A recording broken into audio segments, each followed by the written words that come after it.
بسم اللہ الرحمن الرحیم الحمدللہ رب العالمین والصلاة والسلام علی سید الانبیاء والمرسلین رب اشرح لی صدری ویسر لی امری واحلل عقدۃ من لسانی یفقہوا قولی آمین یا رب العالمین۔ قال اللہ تبارک و تعالی فی کلام المجید والعصر ان الانسان لفی خسر الا الذین آمنوا وعملوا الصالحات وتواصوا بالحق وتواصوا بالصبر، صدق اللہ العظیم۔ سورہ عصر کی میں نے آپ کے سامنے تلاوت کی ہے۔ انشاءاللہ جو آج کا ہمارا موضوع ہے راہ نجات، اسی کے اوپر ہم مختصر سی ڈسکشن کریں گے۔ اللہ تعالیٰ سے دعا ہے کہ اللہ تعالیٰ ہمیں سمجھنے کی اور عمل کرنے کی، غور و فکر کرنے کی، تدبر کرنے کی توفیق عطا فرمائے۔ اس سورہ مبارکہ کا ایک شان نزول ہے اور کچھ اس کے بارے میں ائمہ کی اور امام جو ہیں ان کی آراء ہیں۔ میں سمجھتا ہوں کہ وہ پہلے اس کی اہمیت کو اجاگر کرنے کے لیے ہم دیکھ لیں، اس کے بعد انشاءاللہ پھر تفسیر کی طرف چلیں گے۔ امام شافعی کا ایک بہت مشہور قول ہے اس حوالے سے، سورہ عصر کے حوالے سے، کہ انہوں نے کہا کہ اگر اللہ تعالیٰ پورے قرآن کے بجائے صرف یہ ایک سورہ مبارکہ بھی نازل کر دیتے اور انسان اس کے اوپر تدبر اور غور و فکر کر لیتا تو انسان کی ہدایت کے لیے بالکل کافی ہو جاتی۔ یعنی قرآن مجید کی مختصر ترین صورتوں میں سے یہ ایک ہے کہ جو 3 آیات پر مشتمل ہے، لیکن قرآن مجید کا جو اسلوب ہے، جو قرآن کا معجزہ ہے کہ بہت تھوڑی سی الفاظ کے اندر بہت بڑی بات اور بہت گہری بات کہہ دینے کہ جس کے اندر بہت بڑا مفہوم پوشیدہ ہو، یہ اللہ کا کلام ہے، اس لیے اس کے اندر ہمیں بہت ساری ایسی ایگزامپلز ملتی ہیں۔ تو امام شافعی یہ کہتے ہیں کہ اس سورہ مبارکہ کے اندر جو تفصیل موجود ہے، بنیادی طور پر جو اس کے اندر وضاحت آئی ہے، جو اس کے اندر تقاضے بیان کیے گئے ہیں، اگر ان کے اوپر تدبر کر لیا جائے تو اہل ایمان کے لیے وہ بالکل کافی ہو جائے ان کی ہدایت اور رہنمائی کے لیے۔ اور اسی طرح اللہ کے نبی کے جو اصحاب تھے ان کا یہ معمول تھا، اس کو اپنی زندگی کا معمول بنائیں بالکل اسی طرح کہ جب 2 صحابی آپس میں ایک دوسرے کے ساتھ ملاقات کے لیے آتے تھے تو جدا ہونے سے پہلے وہ ایک دوسرے کو کچھ تزکیے کے لیے اور کچھ تذکیر کے لیے کہنا چاہتے تو سورہ عصر پڑھتے تھے۔ یعنی صحابہ کا یہ معمول تھا کہ وہ جب بھی 2 لوگ ملاقات کے لیے آتے، اکٹھے ہوتے، جدا ہونے سے پہلے سورہ عصر کی تلاوت کرتے تھے۔ ظاہر ہے کہ یہ تلاوت جس طرح عمومی طور پر بغیر مفہوم سمجھے ہم کرتے ہیں وہ والی تلاوت نہیں ہوتی تھی، بلکہ یہ کہ ظاہر ہے ایک تو عربی کو جاننے والے لوگ، پھر نبی اکرم صلی اللہ علیہ وسلم کی محفل میں بیٹھ کر جنہوں نے ان سورہ مبارکہ کو سمجھا اور سیکھا تو وہ کس خوف کے ساتھ، کس تزکیے کی کیفیت کے ساتھ اس سورہ کو پڑھتے ہوں گے۔ تو بالکل یہ ہمارے لیے بھی ایک صحابہ کی سنت ہے اس پہ عمل کرنا کہ جب بھی ہم 2 لوگ آپس میں اکٹھے ہوں، سورہ عصر 3 آیات، ان کا ترجمہ یاد کرنا کوئی مسئلے والی بات نہیں ہے، وہ ترجمہ ہمیں یاد ہو، بالکل اس مفہوم کو ذہن میں رکھ کے 2 لوگ آپس میں جدا ہوں۔ ٹھیک ہے جی۔ اور اس کے بعد پھر انشاءاللہ ہم چلتے ہیں اس کی مختصر جو تشریح ہے، تفسیر ہے اس کی طرف۔ تو کیا فرماتے ہیں اللہ رب العالمین؟ والعصر، زمانے کی قسم۔ اب یہ قسم کے حوالے سے بھی ایک بات کہہ دوں کہ عمومی طور پر لوگوں کا یہ اعتراض ہوتا ہے، کچھ جو منکرین ہیں ان کا بھی اعتراض ہوتا ہے اور دیگر مذاہب کے لوگوں کا بھی، کہ آپ یہ کہتے ہیں کہ اللہ تعالیٰ کے علاوہ کسی اور چیز کی قسم کھانا وہ شرک ہے۔ تو یہاں پہ قرآن میں خود اللہ تعالیٰ اتنی ساری چیزوں کی قسم کھاتا ہے، یا یہ کہ اللہ کو قسم کھانی کیوں پڑتی ہے کہ فلاں کی قسم، فلاں کی قسم؟ اگر آپ ایمان والے ہیں تو آپ کو تو اللہ پر یقین ہے، اللہ جو بھی کہہ دے، تو آخر اللہ کیوں قسمیں کھا رہے؟ تو یہاں پہ ایک بنیادی نقطہ سمجھنے کی ضرورت ہے کہ عمومی طور پر جب میں اور آپ کسی چیز کی قسم کھاتے ہیں تو ہمارے ذہنوں میں ایک خیال موجود ہوتا ہے کہ یہ چیز سپیریئر ہے، اور یعنی آپ نے دیکھا ہوگا اللہ کی قسم کھانا، قرآن کی قسم کھانا، ماں کی قسم کھانا، یا کسی بھی عزیز چیز کی جس کو آپ اپنے سے سپیریئر سمجھتے ہیں، پھر اس کے ساتھ ہی کچھ اور چیزیں بھی جڑ جاتی ہیں، قسم پوری نہیں کرو گے تو یہ ہو جائے گا تمہارے ساتھ، وہ ہو جائے گا۔ تو بنیادی طور پر انسان جب قسم کھاتا ہے تو وہ اصل میں اپنے آپ کو کسی کے ذمے ڈال دیتا ہے کہ میری کوئی حیثیت نہیں ہے، یہ فلاں مجھ سے بڑا ہے، لہٰذا میں اس کے نام کا واسطہ دیتا ہوں کہ یار میرا یہ کام کر دو، یا میں ایسا کروں گا یا ایسا نہیں کروں گا، یہ بات۔ لیکن اللہ تعالیٰ جب کسی چیز کی قسم کھاتے ہیں تو اس سے مراد ہرگز یہ نہیں ہوتا کہ وہ کوئی سپیریئر چیز ہے اللہ کی نظر میں، بلکہ اللہ تعالیٰ نے جو قسم اٹھانے کا یا قسم کہیں پہ اگر کوئی واسطہ کوئی اس طرح کی چیز دی، ظاہر ہے پورا قرآن بھرا ہوا نا، والتین والزیتون والضحیٰ، اسی طرح سے پورے قرآن کے اندر آپ کو اس طرح کی اللہ کی طرف سے قسمیں ملیں گی۔ تو ان قسموں کے اندر بنیادی طور پر ہماری انسان ظاہر ہے اس کو جب کوئی کسی چیز کی اگزامپل دی جائے گی تو وہ وہی چیز ہوگی جس سے وہ واقف ہے، تو اس لیے اللہ تعالیٰ ان چیزوں کی قسمیں کھاتے ہیں. لیکن اس کے پیچھے جو پوری کی پوری بنیادی وجہ ہے وہ یہ ہے کہ اللہ تعالیٰ ان چیزوں کے ذریعے سے ہمیں بہت ساری باتیں سمجھانا چاہتے ہیں. بس اتنی سی بات ہے قسم کھانے کے متعلق، ورنہ یہ کہ کوئی چیز معاذ اللہ سے زیادہ کوئی سپیریئر نہیں ہے، نہ ہی اللہ کی جو قسم ہے وہ عام انسانوں کی طرح کی کوئی قسم ہے. اچھا کیا قسم کھائی ہے اللہ نے؟ اب اس کی اہمیت بہرحال ہوتی ہے کہ جس بات کی اللہ قسم کھا رہے ہیں تو اس کا مطلب یہ ہے کہ وہ کوئی بڑی اہم چیز ہے، ٹھیک ہے، اس چیز کی کا مقام مرتبہ اور اس کے اوپر فوکس بہت زیادہ ہونا چاہیے. انسان کو اللہ تعالیٰ اصل میں متوجہ کرنے کا ہی بھی انداز ہے نا کہ جب آپ کسی کو کہتے ہیں یار اللہ کی قسم میں کہتا ہوں کہ فلاں نے اس طرح نہیں کیا تو میری بات میں وزن ہے، میں کہتا ہوں یار فلاں نے ایسے نہیں کیا تو بات میں وزن کم ہو جاتا ہے. تو انسان جو ہے وہ اس طرح کی چیزوں سے توجہ اس کی بڑھ جاتی ہے، اس کا جو فوکس ہے وہ بڑھ جاتا ہے. تو اللہ تعالیٰ یہاں پہ جب کسی بھی چیز کی قسم کھاتے ہیں تو بنیادی طور پر اس کے پیچھے بہت گہری وجہ ہوتی ہے. یہاں پہ کس چیز کی قسم کھا رہے ہیں؟ زمانے کی. والعصر، زمانے کی قسم. اچھا اس کا ایک اور مطلب بھی ہوتا ہے عصر کا نچوڑنا، یعنی کسی چیز میں سے کپڑا ہے نا اس میں آپ اس کو پانی میں بھگو دیں اور اس کے بعد اس کو نچوڑیں تو پانی گرتا ہے، وہ بھی ایک اس کا مفہوم لیا جاتا ہے.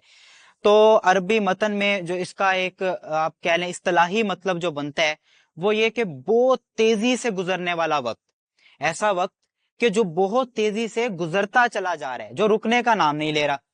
اور پھر کیا فرمایا؟ ان الانسان لفی خسر، بے شک انسان سراسر خسارے میں، سراسر گھاٹے میں، اس نے اپنے لیے کوئی نہ کوئی نقصان کا سودا کیا ہے. اب یہ مجموعی طور پر آپ دیکھیں کہ پوری انسانیت کو اس کے اندر اللہ تعالیٰ نے ایک حیثیت میں شمار کر دیا، میجورٹی کو. اچھا یہ اب نقطے کی بات ہے سمجھنے والی کہ آخر وقت کا انسان کے خسارے کے ساتھ کیا تعلق ہے. تو یہ بڑی گہری بات ہے اللہ کی طرف سے کہ دیکھو زمانہ گزر گیا، آپ کا وقت گزر گیا، آپ ہسٹری پڑھتے ہیں، آپ تاریخ کو دہراتے ہیں اور آپ دیکھتے ہیں کہ اس میں آپ کو کئی طرح کے لوگ ملیں گے، ان کے ایگزامپلز ملیں گی، اور یہ ہر قوم کے اندر یہ موجود تھا. یعنی تاریخ کے ساتھ ایک شغف جو ہوتا ہے نا، اس کو جاننے کی جو جستجو ہوتی ہے وہ تمام اقوام کے اندر ہر دور میں موجود تھا. یہ جتنی بڑی بڑی قومیں تھیں، قوم عاد سمود، یہ کیا کہتے تھے؟ یہ لوگ کہتے تھے دیکھو ہم سے پہلے کوئی اس طرح کا گزرا ہی نہیں. یعنی ان کی تاریخ سے وہ واقف تھے، فرعون کی تاریخ سے سب لوگ واقف تھے. تو اللہ تعالیٰ اصل میں انسان کو متنبع کر رہے ہیں کہ دیکھو تم سے پہلے کتنے لوگ گزرے ہیں، کن کن حالات میں گزرے ہیں، تمہارے سامنے بالکل ٹرانسپیرنٹ ہو کے ان کے تمام حالات و واقعات آ گئے. تو کیا تم ان کے حالات سے سبق نہیں سیکھتے ہو؟ ان کے حالات سے تم یہ دیکھتے نہیں ہو کہ کس طرح وہ لوگ اپنی زندگیاں گزار گئے؟ یعنی انہوں نے خسارہ کس چیز کا اصل میں خسارہ کہ وہ لوگ کے جو اپنے آپ کو اس زمین کے اندر کل سمجھ بیٹھے تھے، اپنے آپ کو خدا سمجھ بیٹھے تھے اور انہوں نے اپنے آپ کو ملک کا لقب دیا ہوا تھا. آج بھی آپ دیکھیں یہ آپ کے جو سعودی پرنسز ہیں اور یہ سارے جو لوگ ہیں اس ٹائپ کے جو لوگ، یہ اپنے لیے ملک اور اس طرح کے الفاظ ابھی بھی استعمال کرتے ہیں. یعنی وہ خدا کے جو خالص القابات ہیں انسان وہ بھی اپنے لیے لینے کے لیے تیار ہو گئے. لیکن اللہ تعالیٰ یہ بتا رہے ہیں کہ دیکھو کس طرح کا اللہ تعالیٰ نے اس زمانے کا چکر چلایا ہوا ہے کہ تمہاری آنکھوں کے سامنے ان کی ہڈیاں بھی گل سڑ جاتی ہیں جو اپنے آپ کو یعنی کوئی ملک العظیم سمجھتے ہیں، جو اپنے آپ کو کل مختار سمجھ بیٹھتے ہیں، وہ تمہارے سامنے نشان عبرت بن جاتے ہیں. تو ان لوگوں کو دیکھ کر کیوں نہیں سیکھتے؟ اس زمانے کو، اس گزرے ہوئے زمانے کو اور اس موجودہ زمانے کو. جب تمہارے سامنے روزانہ اعلان ہوتے ہیں، تمہارے سامنے روزانہ جنازے اٹھتے ہیں، تمہارے سامنے تمہیں خبر ملتی ہے کہ فلاں نوجوان تھا، بالکل وہ ہٹا کٹا کھاتا پیتا بالکل صحت مند آدمی اور ایک دم پتہ ہی نہیں چلا کیا ہوا اور اس دنیا سے رخصت ہو گیا. جب یہ سارے واقعات تم دیکھ رہے ہو تو آخر کیا وجہ ہے کہ تم تدبر نہیں کرتے؟ آخر کیا وجہ ہے کہ تم فکر نہیں کرتے؟ آخر کیا وجہ ہے کہ تم ان حالات سے سیکھتے نہیں ہو؟ اور امام راضی، پچھلی بار بھی میں نے آپ کو ایک کال سنایا کہ انہوں نے کہا کہ میں نے اپنے والد سے یہ سورہ عصر کا بنیادی طور پہ جو اصل مقصد ہے نا، یہ جو خسارہ ہے، اس کو سمجھا. اور میرے والد صاحب نے ایک بزرگ سے سمجھا کہ جو بازار کے اندر برف بیچ رہے تھے اور برف بیچتے ہوئے وہ برف فروش یہ صدا لگا رہا تھا رحم کرو اس شخص کے اوپر جس کا سرمایہ پگھلا جا رہا ہے. یعنی اس کی وہ جو برف ہے وہ کل اس کا سرمایہ، لیکن وقت گزرنے کے ساتھ کیا ہو رہا ہے؟ اصل میں یہ جو وقت گزر رہا ہے یہ اس کا پورا کا پورا سرمایہ گزر رہا ہے، اس کے ہاتھ سے نکل رہا ہے. تو انہوں نے کہا بالکل یہی بات ہے جو اللہ نے قرآن میں سمجھائی کہ اصل میں یہ وقت نہیں گزر رہا، میرے اور آپ کے لیے جو مہلت کا پورا کا پورا ایک اللہ نے ٹائم رکھا ہوا ہے، وہ گزرتا جا رہا ہے. یہ میری زندگی نہیں گزر رہی صرف، یہ اصل میں میری اگلی زندگی کا ایک آغاز ہونے جا رہا ہے. موت، کوئی اس دنیا کے اندر موت نہیں ہے، کوئی آپ کو جو ہے وہ اختتام نہیں ہے. یہ تو مطلب اقبال نے کہا نا کہ تو اسے پیمانہ امروز و فردا سے نہ ناپ، پہم دوا جاویداں ہر دم جواں ہے زندگی. موت جو ہے وہ ایک مختصر سا وقفہ ہے، وہ کچھ نہیں ہے. انسان کا اختتام اس دنیا کے اندر ہے. عموماً ہم کہہ دیتے ہیں نا کہ انسان نے ختم ہو جانا ہے، نہیں ختم ہونا. وہ ایک چھوٹا سا وقفہ ہے جو ایک خواب کی طرح، جس طرح رات کو میں اور آپ سوتے ہیں، صبح اٹھ جاتے ہیں، 6 گھنٹے سو لیا. 6 گھنٹے ایک آدمی بیٹھا رہے اور 6 گھنٹے ایک آدمی سو لے، کتنا فرق ہے. یعنی اس سونے کے ٹائم میں آپ کو سیکنڈز کا پتا چل رہا ہے، منٹس کا پتا چل رہا ہے، گھنٹوں کا پتا چل رہا ہے، پتا ہی نہیں چل رہا. اٹھے ہیں تو بس اٹھ گئے، کہانی ختم. بالکل یہی اتنا سا وقت ہے کس کا؟ ہماری موت کا ہے، جو اس زندگی اور اس کے درمیان میں جو ایک چھوٹا سا وقفہ ڈلنا ہے. اور اس کے بعد پھر میں اور آپ اپنے اصل گھر میں، حشر کے میدان میں، اور پھر قیامت اور پھر آخرت، وہ پوری کی پوری جو ہماری حقیقی زندگی ہے جس کے لیے ہمیں پیدا کیا، اس کی طرف بڑھ جائیں گے. تو خسارہ کون لوگ کرنے والے ہیں بنیادی طور پر؟ وہ لوگ کہ جو اس وقت کا صحیح استعمال نہیں کرتے، جو اس وقت کو کھو دیتے ہیں. لیکن اللہ تعالیٰ نے جہاں پر خسارے کا ذکر کیا، وہاں پہ پھر اپنے کچھ محبوب بندوں کو اس سے ایکسیپشن بھی دے دی. وہ کیا ایکسیپشن ہے جی؟ اِلَّا الَّذِينَ آمَنُوا وَعَمِلُوا الصَّالِحَاتِ وَتَوَاصَوْا بِالْحَقِّ اور وَتَوَاصَوْا بِالصَّبْرِ، کہ جو کوئی یہ 4 کام کر لے گا وہ خسارے میں نہیں ہے، اس نے گھاٹا نہیں کیا. یعنی یہ دنیا جو ہے یہ کل کی کل خسارہ نہیں ہے. حضرت علی رضی اللہ عنہ نے کہا نا کہ اس دنیا کو برا بلانا کو، یہ تو اللہ کے ولیوں کے لیے تجارت کی منڈی ہے جہاں سے وہ بہت سارا نفع سمیٹتے ہیں. یعنی اس دنیا کو، یہ بالکل اسی طرح کوئی شخص جاتا ہے دبئی میں، جاتا ہے قطر میں، جاتا ہے یو کے یو ایس اے جاتا ہے، اور 10 سال 15 سال وہ کمائی کرتا ہے اچھی وہاں پہ، پھر اپنے گھر کی طرف واپس آتا ہے اور کہتا ہے کہ یار دیکھو واپس جا رہا ہوں، ساری زندگی گزارنی ہے، آخر نسلوں کا مستقبل ہے، سنورنا چاہیے، اتنے بیگ تو پیسے کے لے کر جاؤں نا، اتنا بینک بیلنس تو بنا کر جاؤں، اتنی پراپرٹی تو میری ہونی چاہیے نا. اور پھر وہ اپنے گھر میں واپس آتا ہے کہ اب میں ایک لگژریس اور پرسکون لائف سٹائل میرا ہوگا، میرے بچے خوش ہوں گے، میری نسلیں آباد ہوں گی. بالکل اسی طرح یہ جو دنیا ہے، مومن جو ہے اس دنیا کو اپنے لیے ایک تجارت کی جگہ سمجھتا ہے کہ جہاں پہ بہت تھوڑے وقت میں، چند دنوں میں اس نے کچھ تجارت کرنی ہے، اور پھر لامحدود وقت کے لیے، نہ ختم ہونے والے وقت کے لیے اس نے اس تجارت کے ثمرات سمیٹنے ہیں. کتنی بڑی بات ہے. مطلب کیا میرے اور آپ کے دل میں یہ شوق، یہ جذبہ بڑھ نہیں جانا چاہیے کہ یار چند دن ہے، واقعتاً گنتی کے چند دن ہے، آدمی اپنی زندگی گزارتا چلا جا رہا ہے، گزارتا چلا جا رہا ہے، موت کے دہانے پہ پہنچ جاتا ہے. اس سے پوچھیں کہ یار آپ نے کتنا زمانہ گزار لیا، کتنا وقت گزار لیا. 90 سال کا آدمی بھی آپ کو کہے گا کہ یار پتہ ہی نہیں چلا، ایک ٹائم تھا، بڑے بچے ہوتے تھے، کھیل کود کرتے تھے، جوانی تھی یار بڑی اچھی تھی. یعنی آپ کو اگزامپلز ملیں گی. وہ لوگ اپنے منہ سے کہیں گے کہ ہم یہ مانتے ہیں کہ یہ وقت ہمارا یہ بالکل ایسے گزرے کہ ہمیں وہی برف فروش کی طرح گزر گیا وقت. لیکن اس کے برعکس وہ جو مومن ہے، کتنی بڑی یعنی اللہ تعالیٰ نے نعمت دی. وہ جو ہم الفاظ کہتے ہیں نا کہ جنت میں کوئی شخص اپنے عمل سے داخل نہیں ہوگا، بنیادی وجہ یہ ہے کہ مجھے یہ جان دی اللہ نے، مجھے تمام کمالات دیے اللہ نے، مجھے کل کا کل جو کچھ حاصل ہے وہ اللہ نے دیا.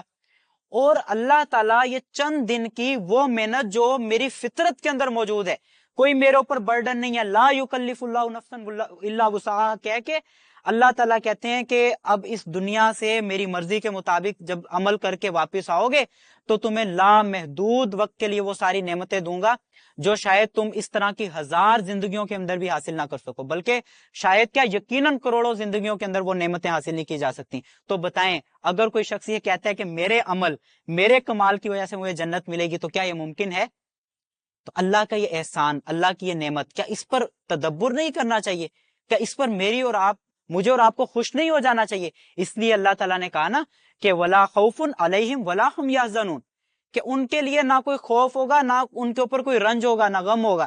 یعنی یہ جو اہل ایمان ہے جب اس دنیا کی زندگی کو یہ اس طرح سے گزار کر آئیں گے جس طرح اللہ نے کہا، تو کیا یہ دنیا کے اندر جب لوگ ان کو خسارے کی باتیں سناتے تھے، لوگ ان کو کہتے تھے یار کیا فضول کام میں پڑ گئے، ٹھیک ہے دین کا کام ہم بھی کر رہے ہیں، ہم مسلمان نہیں ہیں، تمہیں کوئی وکرا دین سمجھ آ گئے، تو اس وقت جب لوگ اس کو تانے دیتے تھے، اس کے گھر والے اس کو تانے دیتے تھے، جب اس وقت اس کے اندر اضطراب پیدا ہوا، بے سکونی ہوئی، اس کی زندگی میں آزمائشیں آئیں، تو اس نے کہا تھا کہ میں اللہ کے ساتھ کھڑا ہوں، میں اللہ کے احکامات کا پابند ہوں، وہ معبود ہے، میں عبد ہوں، اس سے زیادہ میری کوئی حیثیت نہیں ہے۔ تو آج اللہ تعالیٰ کہتے ہیں کہ اس کے لیے کوئی نہ خوف ہے نہ رنج ہے، یعنی جو کچھ اس نے کیا یہ اپنے اس کیے پر بہت خوش ہو جائے گا، یہ اس پر بہت مطمئن ہو جائے گا، اور کیسا اطمینان جو کبھی ختم نہیں ہوگا۔ یعنی بڑی اہم بات ہے کہ وہ اطمینان، وہ ہمیشہ کا اطمینان، ہمیشہ کا سکون ہوگا۔ تو اب بتائیں اگر کوئی شخص اس وقت کو، یہ چند روزہ زندگی کو، مختصر سی زندگی کو، اس ختم ہو جانے والی زندگی کو، اس برف کی طرح پگھلتی ہوئی زندگی کو پریفر کرتا ہے اس آخرت کے بدلے میں، تو اس سے بڑا خسارہ کرنے والا کون ہے؟ اس سے بڑا گھاٹے کا سودا کرنے والا کون ہے؟ لیکن اب غور سے سمجھنے کی بات ہے، اللہ تعالیٰ آگے کہہ رہے ہیں اِلَّا الَّذِينَ آمَنُوا وَعَمِلُوا الصَّالِحَاتِ وَتَوَاصَوْا بِالْحَقِّ اور وَتَوَاصَوْا بِالصَّبْرِ۔ جو کوئی ایمان لے کر آئے گا اور نیک عمل کرے گا اور وہ نیکی کی تلقین کرے گا اور وہ صبر کی نصیحت کرے گا۔ اب دیکھیں ان میں سے کوئی ایک کام نہیں کہا گیا، یہ بڑی اہم بات ہے۔ اللہ نے نہیں کہا کہ یا وہ ایمان لے آئے، یا وہ نیک عمل کر لے، یا وہ نیکی کی تلقین کر لے، یا وہ صبر کی نصیحت کر لے۔ اللہ کہہ رہے ہیں اور یہ بھی اور یہ بھی اور یہ بھی، یعنی ان تینوں اور میں سے کوئی ایک بھی نکال دیا تو گویا کہ آپ نے ان خسارے والے لوگوں میں اپنے آپ کو شامل کر لیا۔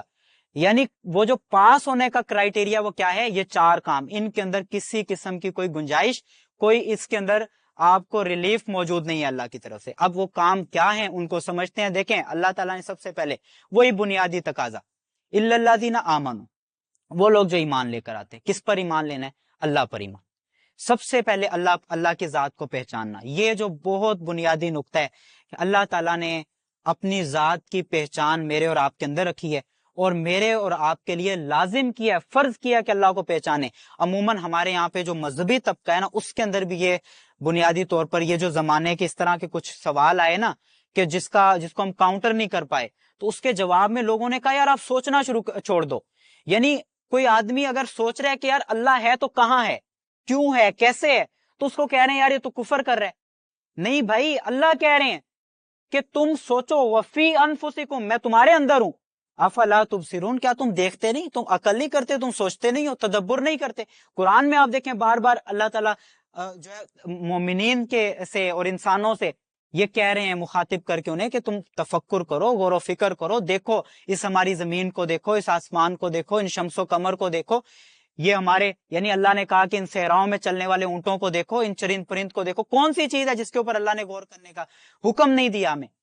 تو سب سے پہلے اپنی عقل اور ٹھیک جو سورس آف نالج ہے، یہ بنیادی بات ہے، اس کو پکڑ کر اللہ کی معرفت حاصل کرنا، اللہ کی پہچان کرنا کہ عقلی طور پر اللہ کے وجود کے 1 کروڑ ثبوت موجود ہیں۔ آج بھی آپ دیکھیں کہ جو ایتھیزم ہے، خدا کا مکمل انکار کرنا، وہ لوگ یہ کہتے ہیں کہ ہم خدا کو اس لیے نہیں مانتے کہ ہمیں خدا نظر نہیں آیا، یعنی وہ بھی کوئی ایسا سائنٹیفک کلیم ان کے پاس بھی نہیں ہے، تو نظر نہ آنے کی تو خدا نے خود بات کی ہے کہ میں نظر نہیں آؤں گا، سمجھ رہے ہیں؟ یہ تو خدا نے بھی نہیں کہا کہ میں نظر آؤں گا، اور اس کی وجہ سے اب آپ دیکھیں کہ ان کے پاس چونکہ کوئی کلیم موجود نہیں ہے، تو اب وہ ایگنوسٹزم کی طرف جا رہے ہیں کہ یار درمیان میں کھڑے، ہمیں نہیں پتا ہے یا نہیں ہے۔ لیکن اس کا مطلب کہ وہی بات کہ فطرت کے اندر، اور یہ آکسفورڈ یونیورسٹی نے، میں ابھی ہماری چل رہی تھی ٹریننگ ایجوکیشن سسٹم پہ، تو اس میں انہوں نے ایک رپورٹ دی آکسفورڈ یونیورسٹی کی، اس میں انہوں نے اصل میں کیا یہ کہ کچھ ماں کے چھوٹے چھوٹے بچے لیے، کچھ مہینے کے بچے، وہ بچے مختلف علاقوں کے تھے، مختلف مذاہب کے تھے، اور مختلف طرح کے انوائرمنٹ کے وہ بچے تھے۔ ان بچوں کے اوپر انہوں نے ایک پوری سائنٹیفک ریسرچ کی، 6-7 مہینے کی ریسرچ۔ وہ ظاہر ہے اب ریسرچ کی ڈیٹیلز کیا ہیں وہ اس سے میں واقف نہیں ہوں، لیکن یہ کہ وہ ظاہر ہے کچھ ایسی سائیکولوجیکل ریسرچ ہی ہوگی جو بچوں کے لیے ہوگی۔ بہرحال اس ریسرچ کے بعد انہوں نے جو پوائنٹ دیا وہ یہ تھا کہ ان تمام بچوں کے اندر کس علاقے میں ہے، کس گھر میں ہے، کس مذہب سے تعلق رکھتا ہے، کیا بیک گراؤنڈ ہے، ان چیزوں سے بالاتر ہو کر ان تمام کے اندر اپنے سے کسی سپیریئر ذات کا کانسیپٹ موجود ہے۔ اچھا، یہ اب بات ایگزامپل بڑی آسانی سے سمجھ آ سکتی ہے۔ آپ کو پتا ہے، دیکھیں انسان جو ہے وہ سہارے تلاش کرتا ہے، ایسا ہی ہے۔ آپ لوگوں نے بہت سارے لوگ دیکھے ہوں گے دنیا دار، اور بہت سارے لوگ دیکھے ہوں گے خدا کو پہچاننے والے۔ دونوں کی زندگیوں میں آپ کو ایک بنیادی فرق نظر آئے گا. کیا فرق ہے وہ؟ ایک وہ شخص ہے جو ذرا سی دقت، ذرا سی پریشانی آتی ہے اور اپنے حواس چھوڑ بیٹھتا ہے، یہاں تک کہ ہٹلر جیسا بندہ سوسائڈ کر لیتا ہے. ریزن نہیں ہے، زندہ رہنے کی ریزن ہے. جب آپ نے یعنی ایک گوڈ لیس سوسائٹی کی طرف آپ جاتے ہیں، اس کے بعد اگر آپ کی خواہشات ساری پوری نہیں ہو رہی تو آپ کے پاس زندہ رہنے کی کیا، یعنی آپ کے سامنے تصور یہ ہے کہ یہ ایک ہی زندگی ہے. اب اس ایک زندگی میں کسی کے اوپر آزمائشیں آ رہی ہیں تو وہ کیوں گزارے اس کو؟ وہ تو مرنا پسند کرے گا نا. اس وجہ سے آپ دیکھیں کہ میں نے دیکھا کہ 131 لوگ ایک دن میں امریکہ میں خودکشی کرتے ہیں. آپ گوگل پہ جا کر دیکھ لیں، 2021 میں کم و بیش 46,000 لوگوں نے امریکہ میں خودکشی کی ہے. یعنی 10 سیکنڈ کے اندر ایک بندہ خودکشی کرتا ہے وہاں پہ، 10 منٹ میں، سوری. کیوں؟ گوڈ لیس سوسائٹی ہے، فطرہ سے دور چلے گئے، نیچر سے دور چلے گئے. تو خدا جہاں پہ موجود ہے، ہمارے یہاں پہ دیکھ لیں کوئی اس طرح، یعنی اگر کوئی اس طرح کا کیس آتا بھی ہے تو یہ جو ظالم ہمارے اوپر ہمارے کرتوتوں کی وجہ سے مسلط ہیں، ان کی وجہ سے آتا ہے کہ کوئی بھوک سے بچارہ کر رہا ہے، مفلسی سے کر رہا ہے، کوئی جو ہے وہ عزت آبرو کی وجہ سے کر رہا ہے، ورنہ یہ کہ اس طرح کا اور کوئی مسئلہ نہیں ہے. بہرحال وہ بھی حرام ہے، غلط ہے. لیکن ایک بات ہے، تو خدا کو پہچاننا اپنی عقل کو استعمال کر کے، بالکل اسی طرح پھر نبوت ہے. نبوت پر ایمان لانا کس نے کہا؟ آپ نے نبی اکرم صلی اللہ علیہ وسلم کو نہیں دیکھا، میں نے بھی نہیں دیکھا، لیکن نبی اکرم صلی اللہ علیہ وسلم پر ایمان لانا، کیا اس میں بنیادی طور پر تمام شواہد جو ان تک پہنچنے کے لیے چاہیے وہ تاریخ کیا محفوظ نہیں ہے؟ اب یہ اس میں فرق سمجھے. ایک بندہ ہے وہ کہتا ہے میں دیکھ کر ایمان لاؤں گا، یہ اصل میں خرابی ہے. دیکھ کر ایمان لانے کا جو دعوے دار ہے وہ خرابی کر رہا ہے. کیوں؟ دیکھا نہیں جا سکتا. اب 1400 سال پہلے کیسے جا کر دیکھ سکتے ہیں ایک ایسی چیز، ایک ایسی ہستی کو جو موجود نہیں ہے دنیا میں؟ اللہ کو آپ کیسے دیکھتے ہیں؟ آپ کی بصارت، مطلب یہ تو بالکل لاجیکل بات ہے نا کہ آپ جا رہے ہیں سڑک پر اور آپ کہتے ہیں وہ سامنے پانی ہے، پہنچتے ہیں وہاں پانی نہیں ہے، سراب ہے. سورج جو ہے وہ 13 لاکھ ٹائمز بڑا ہے ہماری زمین سے، ہمیں جو ہے وہ ایک گول روٹی نظر آتی ہے، گول سی پلیٹ نظر آتی ہے. تو ہماری بصارت کی کل اوقات اتنی ہے، اس سے ان آنکھوں سے ہم اللہ کو دیکھنا چاہتے ہیں، دیکھا نہیں جا سکتا. لیکن یہ جو عقل ہے، یہ جو فطرہ ہے، یہ پوری کی پوری اگر کسی کی ایکٹیو ہو، اس کو ٹھیک استعمال کرتا ہے تو وہ تمام شواہد انسان کے اندر موجود ہیں. یعنی اب اس عقل کو استعمال کر کے ہی مکمل ایمان لایا جا سکتا ہے. لیکن عقل کو آپ جب استعمال کریں، ظاہر شرط ہے اس کی کہ غیر متعصب ہو کر، بالکل ان بائسڈ ہو کر آپ پوری کی پوری ریسرچ کریں. پوری تاریخ موجود ہے کہ وہ انسان جس کی غیر مسلم بھی جن کے کردار کی گواہی دیتے ہیں، وہ انسان جنہوں نے ایسا کلام پڑھا کہ جو بالکل، مطلب اس زمانے امی تھے، وہ پڑھے لکھے نہیں تھے، لیکن ایسا کلام پڑھا، 1450 سال ہو گئے، گزر گئے، آج تک اس کلام کا ایک چیلنج موجود ہے. ان کنتم فی ریب مما نزلنا علی عبدنا فاتوا بسورۃ من مثلہ. ایک سورت بنا کر لے آؤ، آج تک کوئی نہیں بنا پایا. کیوں؟ یہ اتنی بڑی مثال میرے اور آپ تک نہیں پہنچی. کیا ان کی زندگی، آج زندہ معجزہ ان کی زندگی کا میرے اور آپ تک نہیں پہنچا؟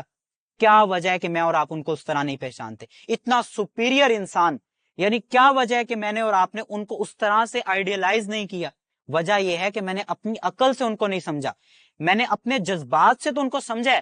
ابھی ربیع الاول ہے، میلاد کی محفلیں ہوں گی، لوگ جو ہیں وہ جھنڈے لگائیں گے اپنے گھروں کے اوپر، لائٹیں سجیں گی، لیکن وہ نبی اکرم صلی اللہ علیہ وسلم جن کی ایک ایک زندگی کا لمحہ وہ میرے اور آپ کے لیے باعث رحمت ہے، وہ میرے اور آپ کے لیے باعث تلقین ہے، وہ میرے اور آپ کے لیے باعث تقلید ہے. اس لمحے کو کیا میں نے اور آپ نے ان کی اس سیرہ سے سمجھنے کی کوشش کی ہے؟ ٹیچنگ میتھڈولوجی کی بات کرتے ہیں. آج کی جو آپ کی جدید ریسرچز ہیں، یہ جو بڑی بڑی یونیورسٹیز کے آپ نام لیتے ہیں، یعنی یہ 1400 سال کے بعد کی جو ان کی ریسرچز ہیں، مختلف مراحل سے گزر کے جو باتیں وہ آج انسانیت کو کہہ رہے ہیں، وہ ٹیچنگ میتھڈولوجی اللہ کے نبی نے آج سے 1450 سال پہلے دے دی. نفسیات کو اس طرح جانتے ہیں. علم کی بات کریں، جو قرآن انہوں نے پڑھا، میں نے آپ کو بتایا کہ اس کی طرح کی کوئی کتاب نہیں لکھ سکا آج تک. ٹھیک ہے انہوں نے نہیں لکھی، لیکن ان کے اوپر آیا نا وہ کلام. میرے اوپر کیوں نہیں آیا؟ آپ کے اوپر کیوں نہیں؟ آخر وہ سپیریئر تھے تو ان کے اوپر آیا. انہوں نے جو اکنامک سسٹم بنایا، جو پولیٹیکل سسٹم بنایا، جو سوشل سسٹم بنایا، آج تک اس کی مثال دنیا میں موجود نہیں ہے. انسان آج بھٹک رہا ہے. آج تک جو مساوات کا انہوں نے نظام قائم کیا، آج تک انسانیت کو اس مدینہ کی ریاست کے بعد وہ مساوات نہیں نصیب ہوئی. تو یہ ساری کی ساری ایگزامپلز اگر کوئی آدمی ان سے دیکھ کر نہیں سیکھتا تو اس سے بڑا خسارے میں کون ہے؟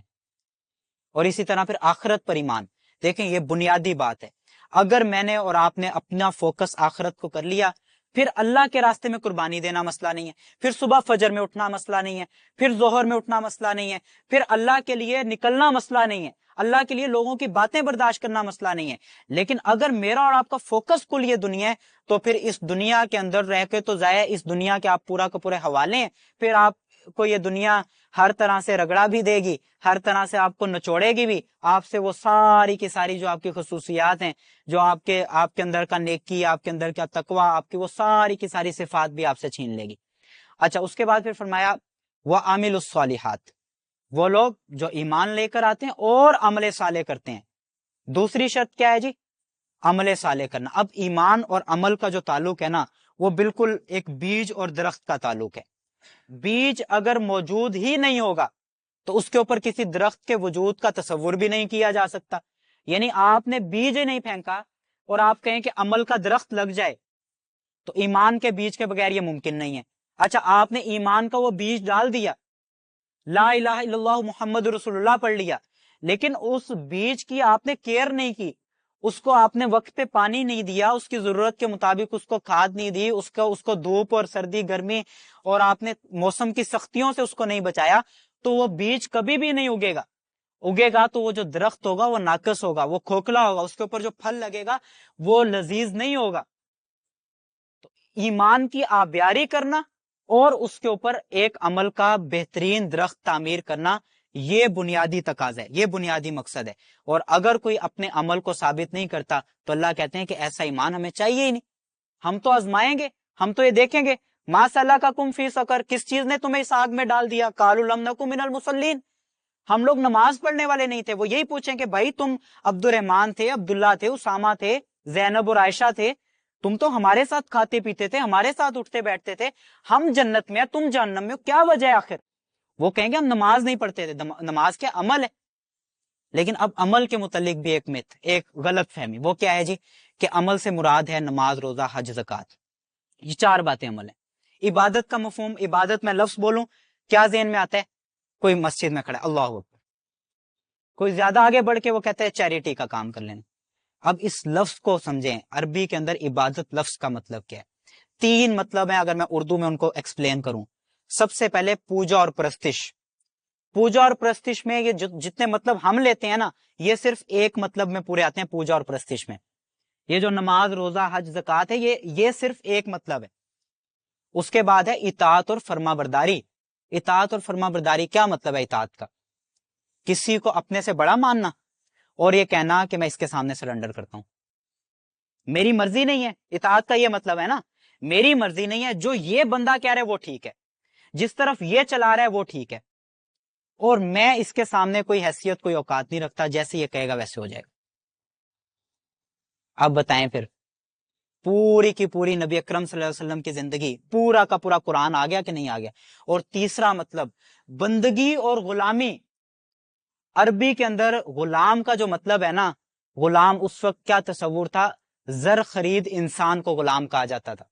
وہ انسان جس کو آپ نے پیسے دے کے خریدا ہے، اپنی گلی میں لا کر آپ اس کا گلا کاٹ دیں گے، کوئی آپ سے پوچھنے والا نہیں ہے۔ یہ بالکل اسی طرح کسی نے اپنی بکری کاٹ دی، اپنا غلام کاٹ دیا، ایک برابر ہے۔ اور ان کی غلامی کی کیفیت یہ تھی، ایک شخص اپنے غلام کو اپنا سامان دے کر بھیجتا ہے تجارت کا، مکہ سے شام بھیج دیتا ہے کہ جاؤ یہ تجارت کر کے آؤ۔ اس غلام کے اندر اتنی ہمت نہیں ہوتی کہ وہ شام، یعنی کئی 100 کلومیٹر دور پہنچا ہوا ہے، وہاں سے وہ بھاگ جائے۔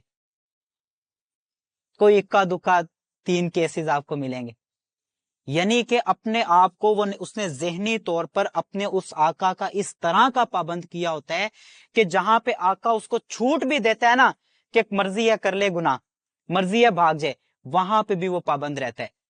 یہ مطلب ہے غلامی کا۔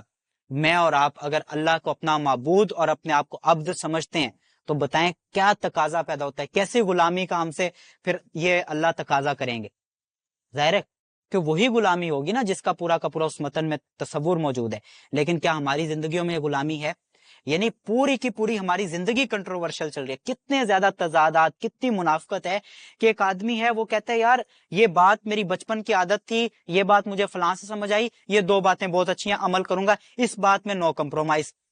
ابھی میں آج کی بات بتاؤں، ایک سکول میں گیا ہوا تھا، تو بہت بڑا سکول ہے وہ، اور انہوں نے وہاں پہ کہا کہ جی ہم ٹریننگ نہیں کر سکتے، ہمارا درس قرآن۔ اب آپ اس میں کہانی دیکھیں، تھوڑی دیر کے بعد ان کا وہ سیشن جو تھا وہ کلوز ہوا، کھانا وغیرہ سرو ہوا، تو انہوں نے وہ سارے کے سارے وہ اسرائیلی پروڈکٹ استعمال کیے ہوئے تھے۔ اب یہ چھوٹی سی ایگزامپل ہے، اسکیل ہے۔ اب جب دنیا فوکس ہے تو ٹیسٹ کیوں عزیز نہیں ہوگا بندے کو؟ پھر پورا کا پورا اجتماعی نظام، اس میں بڑے بڑے لوگ بیٹھے ہیں یار، نماز پڑھنی ہے یار، روزے رکھنے، بہت اچھی بات ہے، ان کے کام کی نفی نہیں ہے، ان کا کام سر آنکھوں پر، وہ بہت عزیز لوگ ہیں ہمیں کہ جو اللہ کے دین کی طرف کسی بھی طرح بلا رہے ہیں۔ لیکن وہی لوگ ہیں جب آپ کہیں کہ یار اجتماعی سطح پہ سود چل رہا ہے، وہاں پہ وہ کہتے ہیں یہ مجبوری ہے، یہ غلط ہے لیکن یہ مجبوری ہے۔ وہاں پہ وہ نہیں کہتے کہ ہماری گردنیں کٹ جائیں، کوئی مسئلہ نہیں، لیکن ہم یہ بات کریں گے کہ اللہ کا دین جہاں پہ ہمارا الہ وہ مسجد کے اندر ہے، تو وہ بازار اور پارلیمنٹ کے اندر بھی ہمارا الہ ہے، وہاں پہ کیوں اس کا حکم نافذ نہ ہو؟ یا تو یہ سیرت ہمارے سامنے موجود نہ ہو، صحابہ کی زندگیاں ہمارے سامنے موجود نہ ہو، پھر تو کوئی بات کرے۔ لیکن اگر وہ ساری کی ساری باتیں ٹرانسپیرنٹ ہیں، ہر چیز میرے اور آپ کے سامنے واضح ہے، پھر ہم عمل کیوں نہیں کر پا رہے؟ تو بنیادی آپ کو ایک ہی وجہ ملے گی، جس آدمی کا فوکس آخرت نہیں ہے۔ اور آخرت پہ فوکس کے لیے میں بار بار یہ کہتا ہوں، دیکھیں قرآن سے جڑ جائیں، قرآن سے جڑیں گے آپ کا ایمان گہرا ہوگا، اور اس میں بھی خاص طور پہ جو آخری پارہ ہے اما پارا، اس کو بار بار ترجمے کے ساتھ پڑھیں، پورے کا پورا جو تصور ہے آخرت کا، بار بار اللہ تعالیٰ آپ کے نفسیات کے مطابق آپ کو ڈسکس کرتے ہیں، آپ کو ایڈریس کرتے ہیں، اور اسی کے ذریعے انسان میں یہ تزکیہ اور تذکیر ہوتی ہے۔ اور اس کے بعد فرمایا الا الذین آمنوا وعملوا الصالحات وتواصوا بالحق، وہ لوگ کہ جو حق کی تلقین کرتے ہیں۔ یہ بنیادی، اب دیکھیں دوبارہ وہی کام آ گیا کہ آپ ایمان بھی لے آتے ہیں، آپ سارے نیک اعمال بھی کرنا شروع کر دیتے ہیں، لیکن اس کے بعد جو اگلا تقاضا خود بخود پیدا ہوتا ہے آپ کے نیک عمل کا، وہ یہ ہے کہ جس رب کو آپ نے مانا ہے، جس رب کی دعوت پر آپ ایمان لے کر آئے ہیں، اور جس رب کے کلمے کی سربلندی کے لیے آپ کام کر رہے ہیں، جس رب کے احکامات کو پورا کرنے میں آپ زندگی گزار رہے ہیں، آپ کے ارد گرد اس رب کے تمام احکامات کو پامال کیا جا رہا ہو، اور آپ کے سر پہ جو نہ رینگتی ہو، آپ تذبذب کا شکار نہ ہوتے ہوں، آپ مضطرب نہ ہوتے ہوں، آپ کی نیندیں حرام نہ ہوتی ہوں، تو اس کا مطلب کہ آپ اپنے رب کے ساتھ حقیقی معنی میں وفادار نہیں ہیں، اس کے محب نہیں ہیں۔ آپ نے ڈر کے مارے ایک چیز کو کنسپٹ بنا کے عمل تو شروع کر دیا، لیکن وہ جو ایک تقاضا ہوتا ہے اگلا، وہ آپ کے اندر ابھی پیدا نہیں ہوا۔ ورنہ جو اللہ سے محبت کرنے والا بندہ ہے وہ تو لوٹتے بھاگتا ہے کہ یار اس کو بھی نیک کر لوں، اس کو بھی نیک، یعنی مومن جو ہے، اللہ کے نبی نے اپنی اگزامپل دی نا کہ میں بالکل تمہارے لیے اس طرح ہوں کہ تم وہ پتنگے ہو جو آگ موجود ہے لیکن اس کو روشنی سمجھ کے اس کی طرف لپک رہے ہو، اور میں تم میں سے ایک ایک کو پکڑ رہا ہوں، اس کو کھینچ رہا ہوں کہ یار کسی طرح اس سے بچ جاؤ۔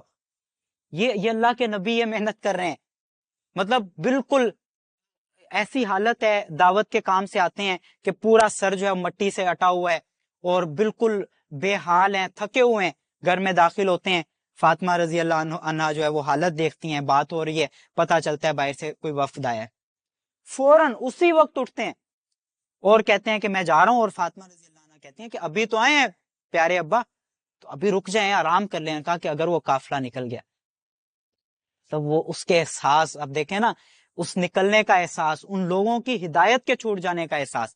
کوئی آدمی آپ کے ساتھ کنیکٹ ہے، وہ بندہ اگر آپ کی وجہ سے اس تقوی کی طرف نہیں آ رہا، آپ کی طرف اس وجہ سے اس نیکی کی طرف نہیں آ رہا، اور آپ اس کے ارد گرد موجود ہیں، تو میرا خیال ہے اس سے بڑا کوئی خسارہ نہیں ہے۔ جبرائیل علیہ السلام سے اللہ نے کہا نا کہ جاؤ اور فلاں بستی میں میرا عذاب مسلط کرو، زانی ہیں، شرابی ہیں، یہ بددیانت ہیں، یہ جھوٹے ہیں، یہ فریبی ہیں، اور جبرائیل علیہ السلام جاتے ہیں، وہاں پہ دیکھتے ہیں بستی کے عین وسط میں ایک بزرگ بیٹھے ہیں جو بڑے عبادت گزار اور بڑے متقی ہیں، اور ان کی حالت یہ ہے کہ وہ نمازوں پہ نمازیں پڑھ رہے ہیں، اذکار پہ اذکار کر رہے ہیں۔ جبرائیل علیہ السلام واپس پلٹتے ہیں، اللہ وہاں پہ اس بستی کے اندر فلاں بندہ ہے تیرا موجود، اس کو تو میں نے یہ دیکھا ہے کہ مسلسل تیری عبادت میں لگا ہوا ہے، کیا اس کے اوپر بھی عذاب لے کر آؤں؟ کیا وہ بھی اس عذاب کی زد میں آ جانا چاہیے؟ اللہ نے کہا جاؤ اور اس بستی کو اٹھاؤ، اس کے سر پہ دے مارو۔ یعنی یہ بندہ مجھے چاہیے ہی نہیں، اس نے وہ ایمان کو نہیں سمجھا۔ اگر یہ بندہ، اس کے اندر وہ غیرت پیدا نہیں ہو رہی ایمانی کہ اپنے ارد گرد یہ ساری چیزوں کو دیکھ کر کچھ غیرت کرے اور نکلے اور ان لوگوں کو روکے، تو مجھے اس ایمان کی ضرورت نہیں ہے۔ بنیادی فرض ہے میرا اور آپ کا کہ جب میں اور آپ ایمان لے کر آئے ہیں تو پھر امر کنتم خیر امۃ اخرجت للناس تأمرون بالمعروف وتنہون عن المنکر وتؤمنون باللہ. اللہ یہ کہتے ہیں کہ تم وہ بہترین امت ہو جو لوگوں کو نیکی کا حکم دیتے ہو، برائی سے روکتے ہو، اور اللہ پر ایمان لانے والے ہو. یعنی بہترین امت میں اور آپ ویسے تو بڑے شوق سے اپنے آپ کو کہتے ہیں، لیکن اللہ تعالیٰ کے کرائٹیریا بتا رہے ہیں کہ وہ امر بالمعروف اور نہی عن المنکر کرتے ہیں. اگر کوئی امر بالمعروف اور نہی عن المنکر نہیں کرتا تو وہ اپنے آپ کو بہترین امت کے اندر شمار نہیں کر سکتا، کنسیڈر نہیں کر سکتا. یہ محض وہ اپنے آپ کو دھوکہ دے رہا ہے.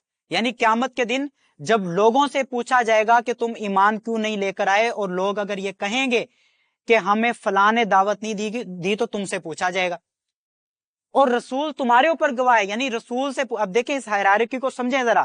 قیامت کے دن اللہ کے نبی رسول اللہ صلی اللہ علیہ وسلم سے پوچھیں گے کہ کیا تم نے ان تک یہ دین پہنچایا تھا؟ وہ بتائیں گے میں نے پہنچایا تھا. ہم سے پوچھیں گے انہوں نے دین پہنچایا تھا؟